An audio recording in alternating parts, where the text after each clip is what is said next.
Good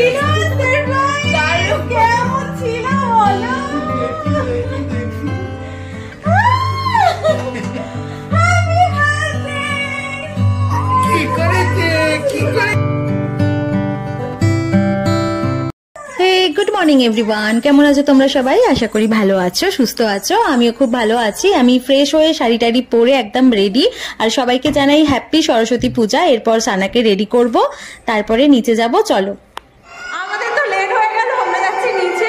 late হয়ে গেল, প্রত্যেক ব্লগেই বলতে হয়, এটা নতুন কিছু না। তো আমরা যাচ্ছি নিচে। এখন পুষ্পাঞ্জলি তো আর হবে না। আর এমন একটা শাড়ি পরেছি বাবা, এই শাড়িটা আবার শখ করে 4খানা কিনেছি, মানে একটু মানে আসছে না ঠিকঠাক। তারপর অনেক কষ্টে পরলাম। এখন যাচ্ছি নিচে। আচ্ছা না মামা, দেখো শাড়ি পরেছে, নিচে গিয়ে ভালো করে দেখাচ্ছি। আমরা চলে এসেছি মণ্ডপে। আর মণ্ডপে দেখো মা সরস্বতীকে কত সুন্দর সাজানো হয়েছে। আর এই যে এটা আমার ছোট্ট মা সরস্বতী, পাপার কোলে ছিল। আর এত সুন্দর করে যজ্ঞ হচ্ছে, ভালো বেশ পুজোর অঞ্জলি টঞ্জলি সকালবেলা হয়েছে, যদিও বা আমার টাইম নেই। আর সানা এত দুষ্টু করছে, ওকে দুটো সোনার রিং, আমি ভাবছি বড় হচ্ছে আটো সাটো হয়ে যাবে, তো দুটো সোনার আংটি পরিয়েছিলাম, তো তার মধ্যে একটা খুলে ফেলেছে, ওটা পাওয়া গেছে, আর একটা পাইনি। তো ওটা নিয়ে মনটা একটু খারাপ ছিল। যাই হোক, আর এখানে এত সুন্দর পুজো টুজো ব্যবস্থা হয়েছে। পুষ্পাঞ্জলি তো দেওয়া হলো না, যাই হোক কিছু করার নেই। পরের বছর চেষ্টা করবো, আর পরের বছর মাম্মা দেবে হাতে খড়ি।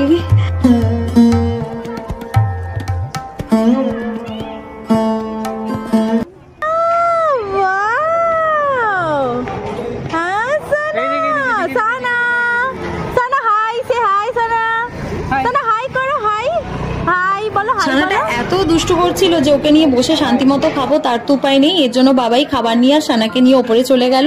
আমাকে বললো যে তুই এখানে বসে খেয়ে নিতে পারিস। আমি এখানে খেয়ে নিয়েছিলাম, খিচুড়ি, লাবড়া, চাটনি, পাঁপড়, পায়েস, মিষ্টি সবকিছুই ছিল, আলুর দম ছিল, দারুণ ছিল ভোগের প্রসাদ। এবারে যাই ওপরে। গিয়েছিলাম, যাই হোক করে নাকে মুখে গুজে চলে এলাম। সানার লাঞ্চের টাইম হয়ে গিয়েছিল, ভালো করে ফটোও তুলতে পারিনি। আর ঠিক আছে, আর ওর ফটো সবাই তুলেছে, তো তাদের থেকে নিয়ে নিতে হবে এই আর কি। এত সুন্দর করে শাড়ি টাড়ি পরালাম, ভালো করে কিছু হলোই না, মানে তাড়াহুড়ো করে সবকিছু হয়েছে। আর এমন একটা শাড়ি পরেছি বাপ রে বাপ, মানে এই পিন করতে করতে এতগুলো সেফটি পিন দিয়েছি, তাও মানে সানা শাড়িটা সামলে নিতে পারছে, আমি আর শাড়ি সামলাতে পারছি না। কি আর বলবো, শাড়ি পরা অভ্যাস নেই। ওই লাঞ্চ তো করিয়ে দিয়েছি, শাড়ি টাড়ি পরিয়ে লাঞ্চ করিয়ে দিয়েছি ওকে। আমার মাথা খাতা খারাপ হয়ে যায় যদি ও ঠিকঠাক করে লাঞ্চ না হয় না, তখন মনে হয় না আদার্স কিছু আর করি, অ্যাক্টিভিটি হ্যানা তারা কিছু মাথা থাকে না। আগে ও, তারপরে আমার সমস্ত কিছু। তো চলো, ওকে এবারে ঘুম পাড়াতে আছে। সানার মিমির বার্থডে, তো ওখানে দেখা হচ্ছে। ওখানে খুব এনজয় করব, ডান্স ফান্স করবো, খুব খুব ভালো মাস্তি হবে। ওখানে গিয়ে কথা বলবো।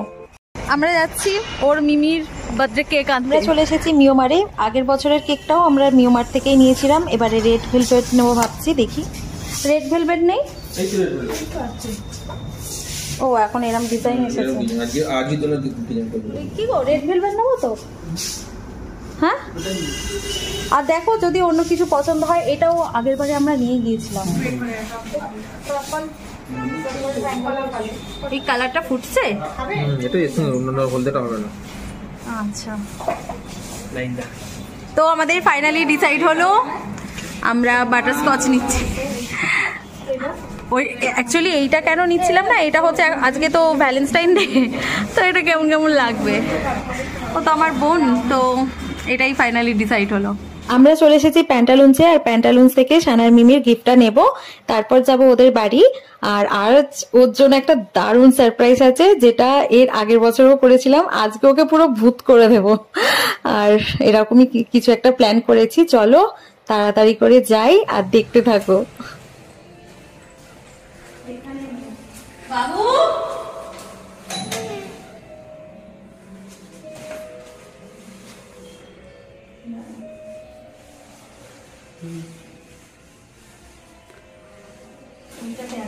ওই ফ্ল্যাটে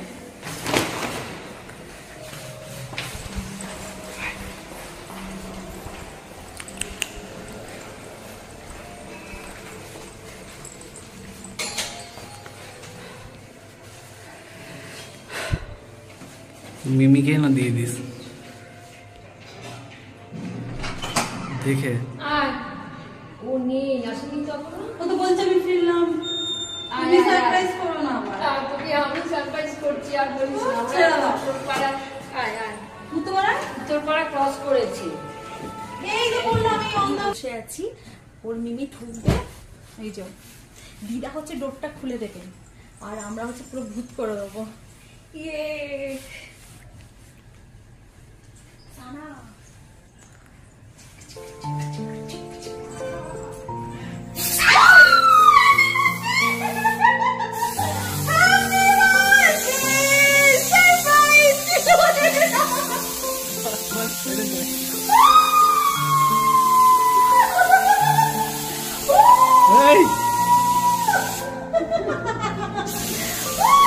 আর বেরোচ্ছে না, আস্তে আস্তে হ্যাপি বার্থডে মিমি, হ্যাপি বার্থডে মিমি বাবা। আস্তে আস্তে কেমন ছিল বলো?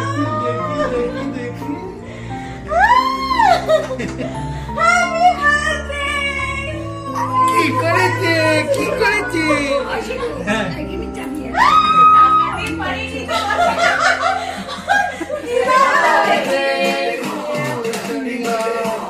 হ্যাপি বার্থডে টু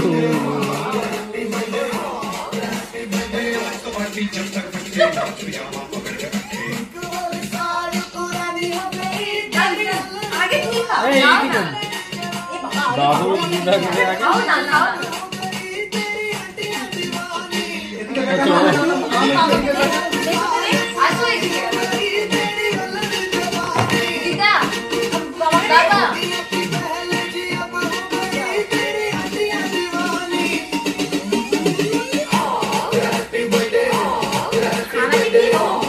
ওকে দিন ওকে দিয়ে দেবো, দিস আমি দিয়ে দেবো, হাত দিয়ে দেবো, হাত দিয়ে দিয়ে দেবো।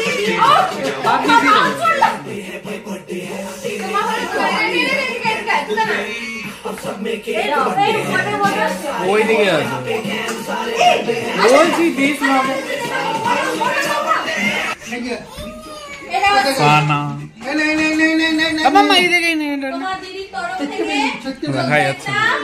সানার ডিনার কমপ্লিট হয়ে গেলে আমরা যাবো ডিনারে। আর সানার মিমি সানার কিছু না কিছু ভিডিও বানাতেই থাকে, এই ভিডিওটাই ও করেছে। আর সানার মিমি তো ব্লগটা দেখবে পরে, তো আমি তাই ব্লগের মধ্যেই বলছি যে সানার মিমি আমার কাছে খুব স্পেশাল।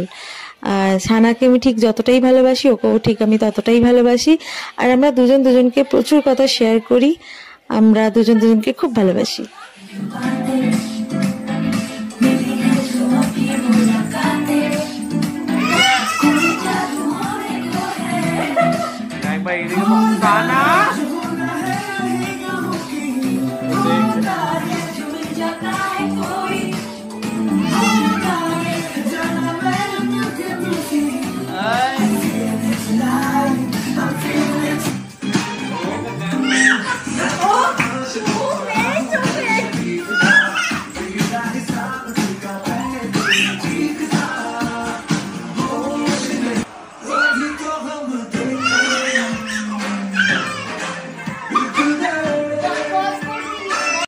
তো নিয়ে ঢুকছি আমি বাড়িতে। চুপ কর, এখন বাজে বাবা 2টো, বাবাই 2টো, এখন বাজে রাত 2টো। আমরা মিমিদের বাড়ি থেকে এলাম। হ্যাঁ ওর মোজা তো ইয়েতে মেশিনের ভিতর। ও মিমিদের বাড়ি থেকে এলাম, বার্থডে পার্টির খুব এনজয় হলো। এবারে যাবো ঘুমাতে। চলো, মামার আজ স্ট্যামিনা কি? হ্যাঁ ওটা লিপস্টিক নাটক। চলো ব্লগটা এখানে এন্ড করছি। ব্লগের মধ্যে কিছু ভালো লেগে থাকলে please like, comment, share and subscribe করবে অবশ্যই। আর এইভাবেই পাশে থাকবে, ভালোবাসতে থাকবে। নেক্সট আর একটা ব্লগে দেখা হচ্ছে খুব তাড়াতাড়ি। আর সানার ঘুমে চোখ জুড়ে গেছে, আমিও সারাদিন ঘুমাইনি, পুরো টায়ার্ড হয়ে গিয়েছি। ন্যাচারালি মেকআপ ফেকআপ করি না, বাট ওর বার্থডে ছিল। মেকআপ কোথায় করি? যখন এবার এরপর অ্যাপেলটা নেবো, বলো আইফোনটা নেবো, তখন আর ওই মেকআপ করবো না, আইফোনেই সুন্দর হয়ে যাবে মানুষ। নেবো না অ্যাপেল? কোথা আবার অ্যাপেল আছে বাড়িতে?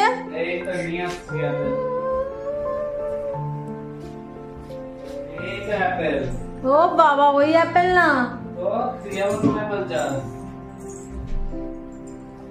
আমি অ্যাপেল নেবো, আমি দেখে নিয়েছি দাম। আমি খুব শীঘ্রই আইফোন নিতে চলেছি, আর ব্লগে একবার ডিক্লেয়ার করে দিলে আইফোন নিয়ে নিতে হয়। তো বলে দে যে আপনারা সহযোগী করে হেল্প করুন আমাকে। চুপ করো। তো আমি খুব তাড়াতাড়ি আইফোন নিতে চলেছি, ব্লগে একবার বলে ফেলেছি নিয়ে নিতে হবে। চলো ব্লগটা এখানেই এন্ড করছি। ব্লগের মধ্যে যদি কিছু ভালো লেগে থাকে please like, comment, share and subscribe করতে ভুলো না। নেক্সট আরেকটা ব্লগে খুব তাড়াতাড়ি দেখা হচ্ছে। আপাতত টাটা, টেক কেয়ার।